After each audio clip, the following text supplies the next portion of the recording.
bandeko oyo nyonso balandaka oyo bino président papi président ya 10e Mori naza liboso na bino pour que non na présenter bino actualité na analyse politique ndenge tosalaka comme d'habitude et puis pour na ko ajouter na ko pesa ba information oyo toza nango. Alors boyebi que actualité du jour est dominée na arrivée à roi Philippe, roi des Belges. Et aussi to ajouter na oyo tali problème ya 500 militaires oyo ba côté na ba teni na bango noir vert oyo ba ye ko kosa que non ba eza donc basa la différence entre ba militaires o ba kangaki mibale na ba oyo ba ye pour ba lo ba que non bango baza ba militaires ya M23. En dehors de ça, na troisième point, il y a un problème, il y a un rapport, il y a Congo Hold Up, oyo, les 35 ONG, les 35 médias, oyo basaki enquête parmi lesquels il y a aussi la dame Sonia Rouley, na oyo Italie, na ba ONG basangani de façon que non, bakeko déposer rapport na bango na justice na niveau ya Paris. Basengi que non justice basala musala na bango va poursuivre pour que non toyeba nani oyo asalaki donc c'est banditisme à main armée. Cinquième point na biso. Quatrième point pour toucher aussi problème ya rapport ya IGF na niveau ya GECAMI ndenge toujours banditisme à main armée les cas qui na période ya Kabila de 2020 jusqu'à 2012 toye koleka mbango tokei na oyo etali problème ya François Beyende azalaki pion na kati ya présidence pembeni ya président de la République na suka toya kosilisa na problème oyo etali rapport ya CNDP toke na lombango na o Italie l'arrivée ya notre roi des Belges. Batu bami tuni ba question belé pour que balo bakeno qu'est-ce que le roi nous a amené et puis qu'est-ce que le roi est venu faire au Congo pour na bango aye bansusu aye pour na tourisme ba msusu balobi que non tango kozonga ba kopesa ye enveloppe na ye boyebi ka ndenge ba congolais bazaka. Bon, côté diversion, il a aussi, chacun de nous a sa façon de raisonner aussi, il est libre aussi de penser, pourquoi interdire Bangote, mais il faut tout, il y a un objectif, atteindre pour le moment. Le pays a besoin de soutien, de tout soutien, pour que Oyo Azana Makoki Yakoya de façon que non, a contribué côté à développement, côté à santé. Na problème autres nango priorité des priorités pour le moment et ça juste problème ya est ya République démocratique du Congo oyo et ça na ba poche ya insécurité na ba foyer de tension oyo ezotia bande ko na biso mal à l'aise ba maman bazo lala na banda côté du 1er au 30 et aussi longtemps ba jeune bazo savourer jeunesse na bango ndenge biso awa na Kinshasa des fois bien que il y a tozana ba souffrance na ndenge Kabila tika biso Congo vraiment mawa plein mais quand même les jeunes bazo évacuer librement mais de l'autre côté na est la République démocratique du Congo bazo tamla na makila na maboko c'est comme si l'état n'existait pas et ça souffrance auto hérité na temps ya Kabila boyebi que non tango mwana mboka oyo tozo benga noko na biso représentant ya ba Belge aya wa roi des Belges à sali discours moko ya kitoko makasi. D'abord il a commencé par s'excuser. Les excuses oyo tozoloba parce que les Belges ba s'excusaki déjà depuis 2009. Ba tchaki même na mabolongo na se jour ba annonçaki que non eza bango nde babomaki Lumumba parce que makambo ba lobi yango lelo te. Ba recrétaki comment est-ce que ba traitaki ba congolais.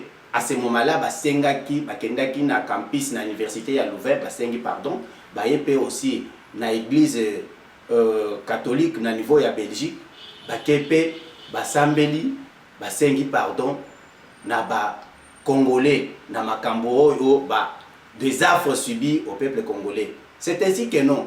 Oyo to komisiko na étape ya ko réparer babiloko oyo bango basalaki biso ba préjudice oyo subi oyo basalaki ba peuple congolais. Nde omoni que non na étape oyo baye tozo kende siko na première étape tant le roi aye.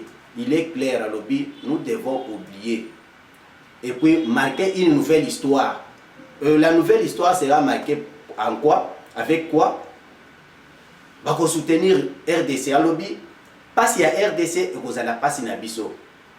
Passe na biso et kozala passe ya RDC. To simbana loboko na maboko de façon que non. Ce qui est du RDC et du Belgique, ce qui est du Belgique et du RDC. C'est-à-dire bango d'abord lokola président Fati aye koyebisa bango boy. Na sengi na bino bon respecter ba contrat na ba causerie to salaki na bino au niveau de la Belgique il y a maintenant 2 ans.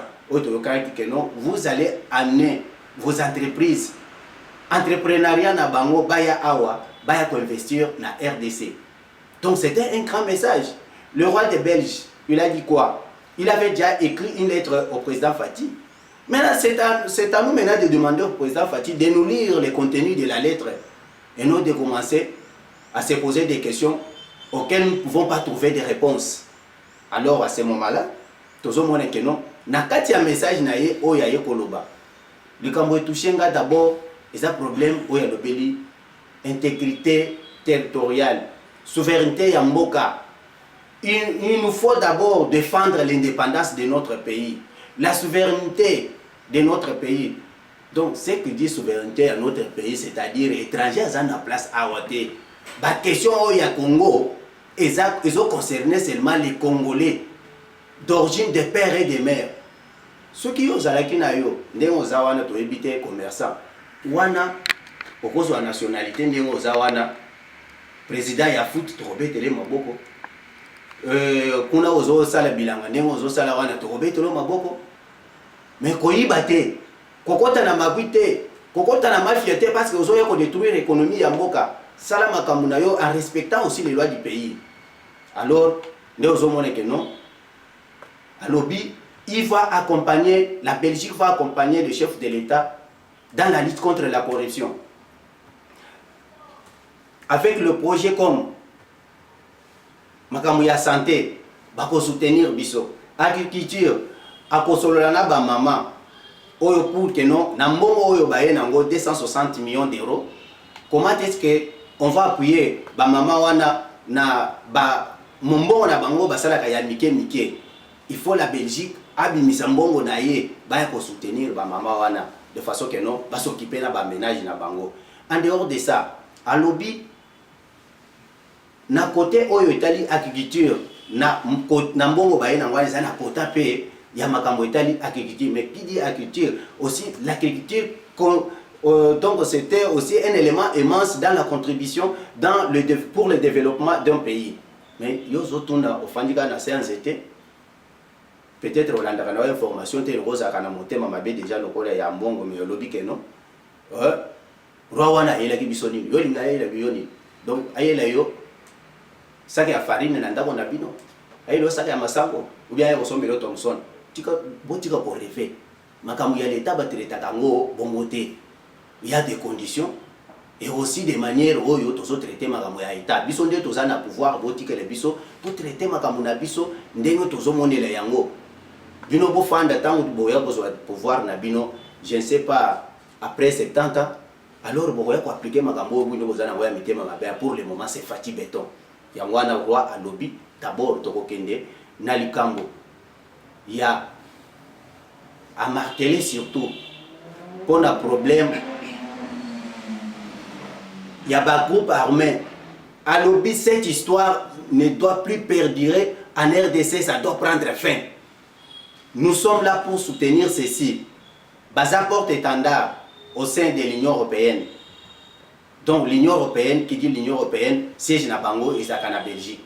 Donc quand le siège à l'Union européenne et Zakana Belgique, Baza aussi na facilité, il y a qu'aucun de introduire dossier na biso auprès de la communauté internationale de façon que non, pas se mêler à 100% de façon que non, pas payer cette kimia totale et puis à l'objet que les Congolais, vous êtes bénis, vous avez eu les libérateurs, et puis le Congo maintenant va se lever et aller maintenant de l'avant. C'est maintenant le temps du développement.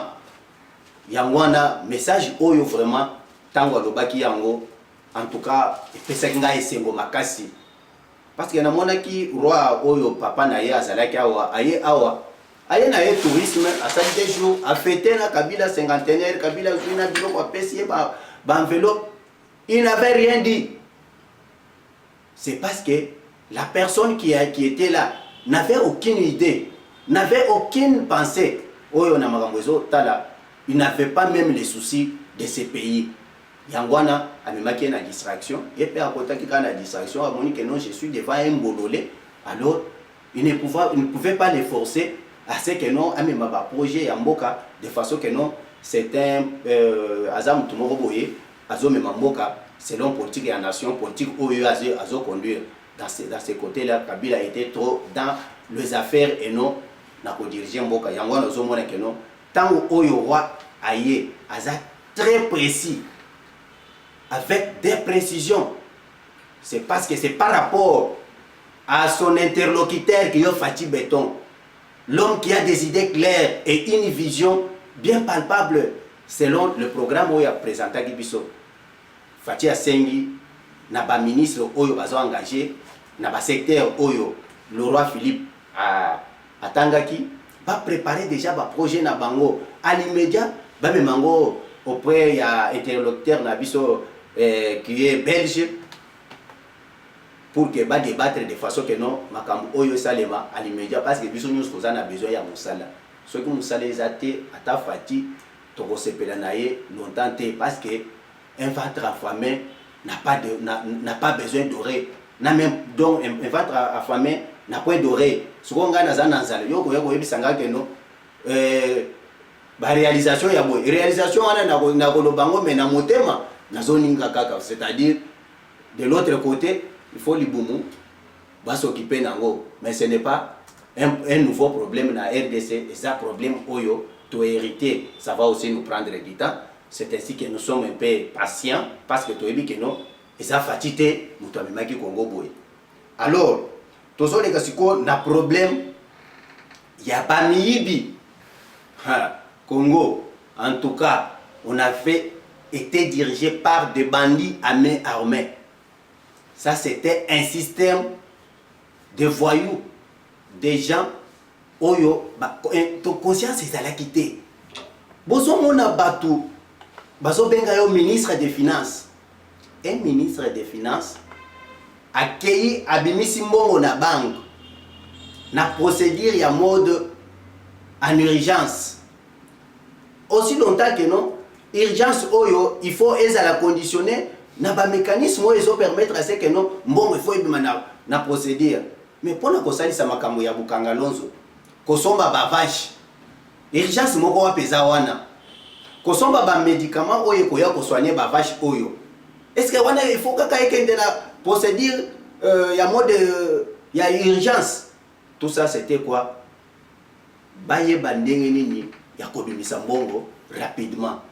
Et maintenant voilà notre undertaker qui est Julia Lingeti a encore pour finaliser encore un rapport Oyo Mbongo Bimaki en 2018 auprès du ministre Henri Yav, ministre qui était ministre de Finances, à Bimisaki 425 000 $ que non ba kende kosomba ba vache Oyo ya kotia na Bukanga Lonzo. Mais chose grave, en 2018 Bukanga Lonzo elimwaka déjà ezalaki déjà na côté ya Maniema. Mais tozo comprendre te Bukanga Lonzo oyo asombelaki lisusu ba vache yango ezalaki Bukanga Lonzo oyo wapi asuki na ye wana te à part 425 000 $ aye kobimisa 82 500 eza pona kosomba ba kisi oyo bakobanda ko soigner nango ba vache papa ata bozo dirige mboka na mawote façon souffrance ezaki na mboka oyo bato bakotambola na mboka na maboko boye yango na bozo mona que non fati tango aye tango akotisi vraiment discipline na ye ya lutte contre la corruption Les lobes, avec ces gens pareils, comment est-ce qu'on allait avoir un budget Oyo Elingaki, Yangwana Kabila Banda pour tourner toujours, son gouvernement tournait toujours autour de 4 milliards de dollars comme budget. Donc 4 milliards de dollars, na 4 milliards de dollars, 3 millions. Et qu'il y a des dépenses, il y a des institutions, Totikali na 1 milliard. Maintenant, c'est 1 milliard que ces gens ici, donc c'est distribué, tous ces voleurs ici, incluant Kabila lui-même. Alors, comme Kabila était trop intéressé dans Makambo ya minéré, était trop intéressé dans Makambo ya affaire ya minene, alors Azozo a baniet, Azozo a ba Congolais, Oyo Baza tout autour de lui. Voilà ce qu'ils nous présentaient comme une gestion. Gestion Oyo Bazo bete là, tolo lelo que no ba gérer ki mboka. Mboka Oyo ezala ki géré. Mboka Oyo ezala ki entretenu par une mafia. La mafia bien connue.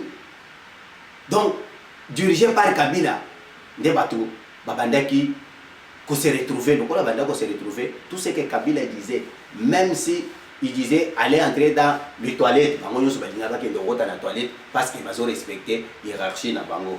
Bota né na mito na zoloba, Henri Yave, ba bengisie na niveau ya justice, inde kendo répondre parce que aux alaki responsable, yo moko ndio bandeko engagé département na yo ozalaki ministère obimisaki mbongo wana kendo se justifier.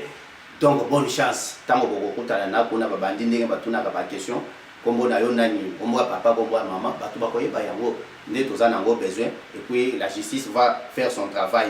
Tokesi ko na Congo hold up oyo les 35 ONG ba tout ko finaliser rapport na bango ba kenango ba déposer na niveau ya justice ya Paris, c'est-à-dire ba lobby. Il faut pas établir la responsabilité ya mutu na mutu. Mais toyebi na Congo d'ap bato batanga ki ebele bazaki Kabila qui avait vraiment chapeauté cette histoire.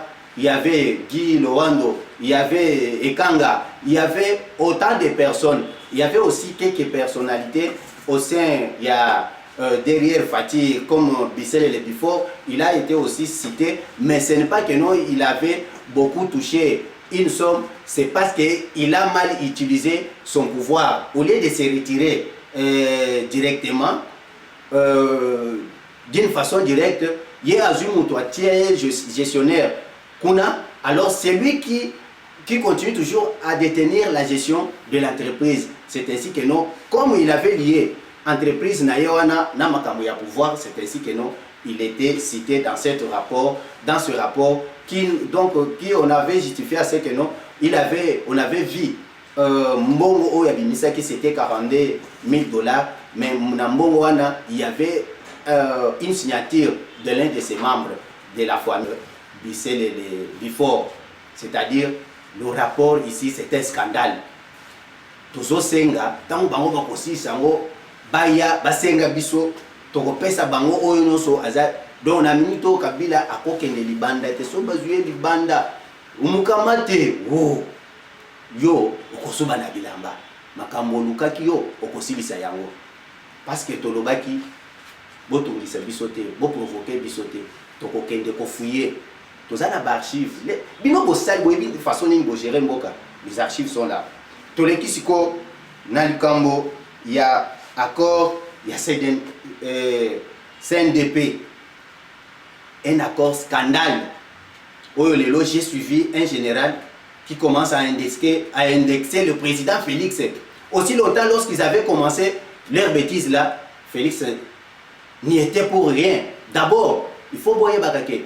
Tshisekedi na 2012, tango Roger Lumbala a même lié idée à Kenon, tango Tshisekedi a lobby a prêté serment comme président de la République, il cherchait maintenant l'impérium.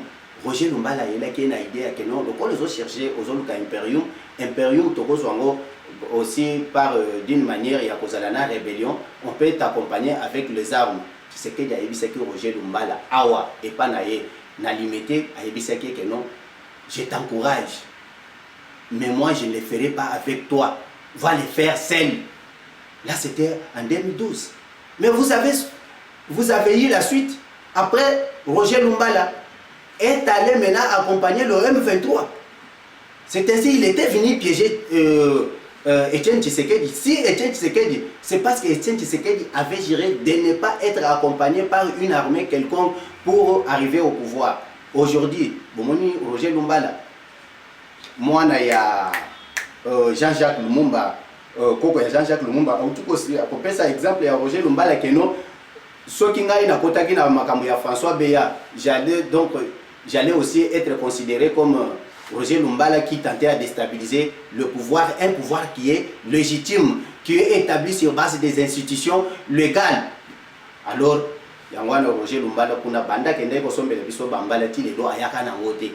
Tomona ka yepete afandi ndenga zawana azo saile biso ba conteneur ya bambala. Yangwana tuzo senga keno dans les jours qui viennent Kabila na batu na ye surtout na minute oyo babongisele déjà cellule na ye na kati ya makala parce que place na ye za awa toko libérer libanda toko tinde libanda te mbongo na biso to sana ngo besoin il faut iya kwa kuye bidie na biso Kabila il faut Kabila okotika na mpiaka lokola empereur Bokassa na Centrafrique. Tu sais ce que l'empereur Bokassa avait fait subir au peuple de Centrafrique? C'est le même sort que toi aussi tu vas subir, Kabila. Tu dois le savoir. Empereur Bokassa teya na nzela Kabila, toi aussi tu vas le faire ici. Toko commission yo bongo parce que yo de olingi yango. Olingo la kisebiso ke yoza Kabila yo yaki kadoko. Félix n'a jamais été kadoko, il faut yeba yango. Félix bayaki na accompagnement ya Rwanda te. Félix a évolué au sein des partis politiques. Il sait les méandres du pouvoir. Comment gérer le pouvoir, comment entretenir le pouvoir. Mais toi, un petit kadoko, oye kaka boye, oye comme le Félix, ozola kisa, sala nyon sozo sala wana, mais suka to ebisa ki yo keno, ko tinda biso te to tinda yo place wana, okende ko lata Varese, mais awa siko Varese yango wana bazo préparer yango ko lata yango. Po oye ba keno, qui est congolais. Ceux qui bakangi yo te, biso moko nde to ko sa charger na yo. Peuple congolais va s'en charger. Nayo Kabila pour que non to finir avec toi une fois pour toutes. Empereur Bokassa oya salaki makamyo salaki ba peuple congolais des fausses communes, les enlèvements déjà en masse, Bakacho souterrain nyonso wana Kabila makamyo monisaki biso ba congolais awa osuki na yo wana te okena makamyo ya CNDP. Alors bandeko nakotangela bino comment est-ce que Kabila a considéré qu'il va congolais mboka ici était comme kikala Kabila pesa kimboka na maboko abande konaye tunaka Kabila yebisa a prononcer kombo ya Olive Lembe ne okokufwa wana obomiye oyoga kaka Olive Lembe mais bandaka wana ponya yeba akoka ko prononcer LT elle na munoko na ezali sasi. C'est parce que vous n'êtes pas dans le Rwanda, elle existe à côté. Ogoyoga, Mutozo, n'a qu'à parler, Ogoyoga, n'a qu'à parler. Donc, c'est-à-dire, Kabila Sogoyo, tu n'es pas prononcé rivière Loubilange. Aïe, aïe, aïe, aïe, ce cas a arme peut mener aux huiles sas. Oyoko bomaye physiquement. Pour Ogoyoga, rivière Loubilange. Mais nous avons fait Congo pendant 18 ans. Yangwana Oyoki Kenon, accord Yangoyo, balobi accord de paix. Le gouvernement et les congrès national pour la défense du peuple saint de paix. Peuple wana bazolo ba peuple saint de paix, peuple congolais. Bazokeni Kabila, préambule na bango boyo comme bazolo ba. Nous, gouvernement de la République démocratique du Congo, et Congrès national pour la défense du peuple CNDP, entre parenthèses, parti présent à cet accord, réunis en plusieurs sessions en Nairobi, parce que l'accord nous surtout et bandaki toujours en Nairobi.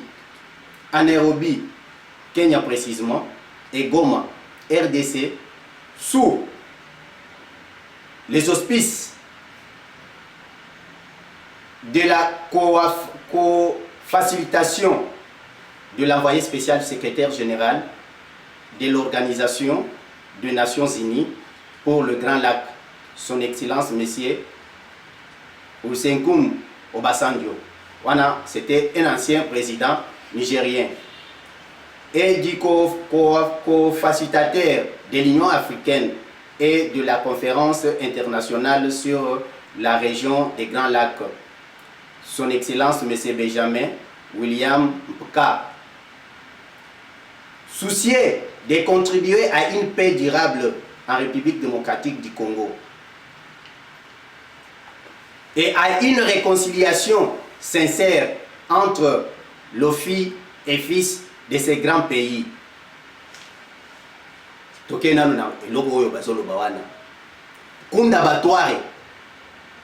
il est fils de ces pays. Aujourd'hui, fils de ces pays, au Rwanda, en train d'évacuer à ses préoccupations librement les fils de ces pays. Notre gouvernement représenté par les envoyés. Bozoyoka. Wana na préambile na bango. Makambazolo ba awa. Kunda batware fils de ces pays au Rwanda. Basengi tango bazolinga bakanga yawa kimia kekuna basengi tilelo atikala koyate fils de ces pays. Na Kigali. Convaincu de la nécessité de parvenir à une résolution rapide et durable de la crise qui, des années durant, a prévalu dans l'est de la République démocratique du Congo en général et dans le nord et le sud Kivu en particulier, créant des conditions propices à des violations massives des droits humains ainsi qu'une crise humanitaire sans précédent auquel il importe de mettre rapidement fin. Donc, Ozoyoka, crise ezalaki awa, ezalaki boyoka ke, ezalaki makambo ya CNDP. CNDP dirigé par le Rwandais. CNDP oyo, ezalaki et s'est métamorphosé na ezalaki RCD Goma échangé et commis CNDP. Maintenant, qui était le maître, le président de RCD Goma? C'était Azarias Ruberwa. Azarias Ruberwa, vous le savez, il est qui au sein du groupe? Il était qui? Et il était venu d'où? Il était de quelle nationalité? Binonde, ba question wana, bokopé sabiso ba réponse. Conscient du fait que le dialogue contenu constitue le mode par excellence de règlement des conflits et affirmant le caractère intangible et inaliénable des principes fondamentaux de la Constitution de la République, particulièrement ceux relatifs à la souveraineté nationale. Ça, c'était une insulte aux Congolais. À l'intégrité territoriale, à l'inviolabilité des frontières nationales, conformément au tracé en vigueur au 30 juin 1960. En tout cas, Kabila s'est moqué des Congolais et aux droits humains, liberté fondamentale et devoirs du citoyen et de l'État. Donc, la souveraineté nationale, ce qui dit la souveraineté nationale, bozo mona bien que non. Kunda batoire oyo bazo négocier na katia. Donc cet accord bazaki ba congolais te, mais bazo yo kolobela makambo oyo zo engagé ba intérêt ya ba congolais. Kunda batoire azolobela makambo ya intégrité territoriale. Un étranger au sein du Congo, au sein de notre pays, azoya kolobela makambo, il y a intégrité oyo bisomoko. Il faut tout assurer yango, il faut tout sauvegarder yango. Un étranger, vous êtes le bienvenu, vous pouvez tout faire, mais en respectant les lois du pays. À l'inviolabilité des frontières. On a battu à un mandouki. Aye ko imposer biso mode na bango mais azolo bakeno bazoboya ko violer frontière, il faut pas respecter la frontière où elle a été établie en 1960. Donc Congo RDC bandaki na 1960 mukolo bakotisaki bango batu ya banyamulengo oyo bakotaki na Congo nde mukolo RDC bandaki. Vous comprenez comment le Rwandais s'est moqué des Congolais. Maintenant, il est préparé avec l'accompagnement de leur frère qui était Kabila. Alors, pendant ce temps, ici, on était en 2006. Félix Azalaki. Maintenant, le problème, il y a Félix, n'a pas bêtise, n'a pas bango, oyo basali, et ça wapi. Nazo, tangele bino, 2 articles pour nous clôturer parce que accord oyo ezo contenir 15 articles. Ce qui n'a tangeli bino ba article oyo nyoso, batu misusu, bakokata bilamba, likolo ya kanda. Batu misusu, ce qui a yoki kombo Kabila, il faut se suicider. Likolo ya kanda makambo ezo leka na accord oyo. Bomoneki Azaga Souberwa, akomaki ministre de décentralisation et réforme des institutions. C'était pourquoi? C'était un remerciement parce que c'est parmi les conditions posées dans l'accord Oyo. Balobi faut pas payer le ministère pour favoriser le découpage. Tout ce qui est dans l'article 8, où ils ont la bêtise dans Bangoana, Oyo Kabila, un ignare qu'il est, même qui na Congo. Balobi, de l'administration du territoire. Première alinéa, le parti convient que le rapprochement de l'administration des administrés est une exigence de bonne gouvernance. Les exigences, il y a bonne gouvernance, il y a un abattoir et un batunaye, il faut imposer le gouvernement. C'est fondant sur la nécessité d'une meilleure prise en compte possible de réalité sociologique du pays, CNDP a proposé un modèle de découpage du territoire national. C'est CNDP qui nous a amené ça. Il a proposé au gouvernement que tu les l'homme a réclamé revendication à M23. Il faut pas payer ça bango, m'appeler Oyo bango bazo kangawana. Qui avait signé Raymond Tibanda. Tango Azalaki, ministre de l'intégration régionale et coopération. Basuki Wanaten en 2008, on a envoyé John Numbi. Un monsieur dit ici que non, il y avait des faits Kayimbi. Les militaires peuvent engager tout un pays. De l'autre côté, c'était le ministère de Défense. Le ministre de Défense qui engageait les pays. Mais chez nous ici, c'était John Numbi, inspecteur de la police, général de la police, avec Delphin Kayimbi, qui engageait le pays. Boyoka comment est-ce que accord Rabango Ezalaki. Alors, ces messieurs-là qui parlent de Fati, que tant que na 2014, Bazaki na soutien à Fati. Bazaki na soutien à Fati, Fati na opposition, à qui de soutenir M23. Quel rapport il y avait? Nous qui faisions un combat, il y a lutte non armée, tout qui est en rapport avec une rébellion. Mais depuis 1996, les États-Unis ont proposé qu'il soit avant que Kabila Mouzé aille dans la rébellion. C'était l'IDPS qui était contacté. Mais pourquoi nous n'avons pas pu accepter de toucher aux armes? C'est pour vous dire que non. Bandeko, ce que vous avez besoin, il y a un rapport Oyo, il y a un accord Oyo, la cotine de l'Ebino. Mon numéro est à plus 243 85 13 600 et puis 53. Les Camerounais François Beya, il y a mon quoi possible sango. Le col à mon aki fati, nous à Foufou, parce que relier Foufou, les qui péché. Il y a François Besto, éviter ce que nous connaissons à l'IAKA, Yangwana, nous à Foufou à rediriger Mboka Oyote. Un imbécile, c'est plus que bête ça. Parce qu'il y a des Congolais, et Bandai Kolobela Bango, et l'autre côté. François Beya a eu un colonel qui était garde du corps de Kabila, a introduit rien à l'armée, a introduit rien à la sécurité à Fati. Babandi ko collaborer de façon que nous que nous sommes les tenue militaire, à sombele babout, à sombele oyo surtout et tali makambo, il y a des militaires de façon que aya ko infiltrer yé na kati ya sécurité à Fati ba battre Fati.